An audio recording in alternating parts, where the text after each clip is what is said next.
Le Premier ministre ivoirien Ahmed Bakayoko, décédé le 10 mars 2021 en Allemagne des suites d'un cancer, était une personnalité charismatique au parcours atypique. Avant de gravir les échelons pour devenir un pilier de la politique ivoirienne, ce natif de la commune d'Adjamé à Abidjan a grandi au sein d'une famille musulmane de la classe moyenne. Il part dès la fin du lycée pour le Burkina Faso afin d'y étudier la médecine. Il n'ira pas au bout.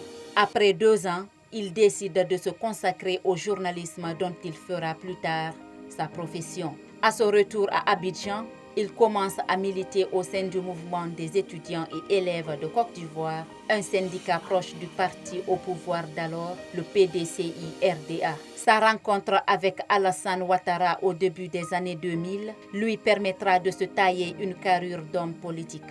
En 2003, à 38 ans, il devient ministre pour la première fois. Il ne quittera jamais le gouvernement. Le charismatique d'Ahmed Bakayoko Ouambaka, comme les Ivoiriens aimaient bien l'appeler, parvient à conserver des liens de confiance dans les deux camps pendant la crise politico-militaire. La diversification de son réseau lui a permis de s'imposer comme un négociateur dans le jeu politique ivoirien et sous-régional.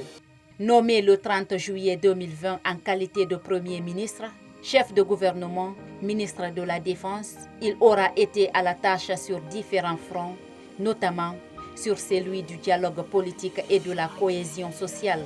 Ses toutes premières sorties ont été des visites à certains leaders religieux. Il s'agissait pour lui de requérir leur prière et soutien dans la promotion de la paix, du dialogue et de la réconciliation au sein des différentes communautés sociales et politiques ivoiriennes.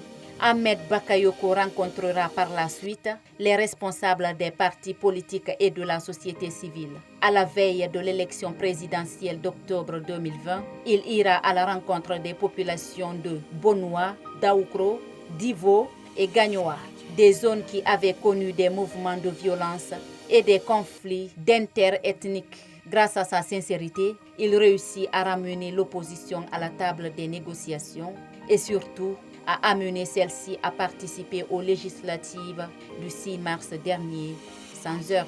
Apprécié de l'ensemble de la classe politique ivoirienne, Ahmed Bakayoko était maire de la commune d'Abobo depuis 2018. Il venait également d'être réélu député de Séguéla. Il était marié et père de 4 enfants.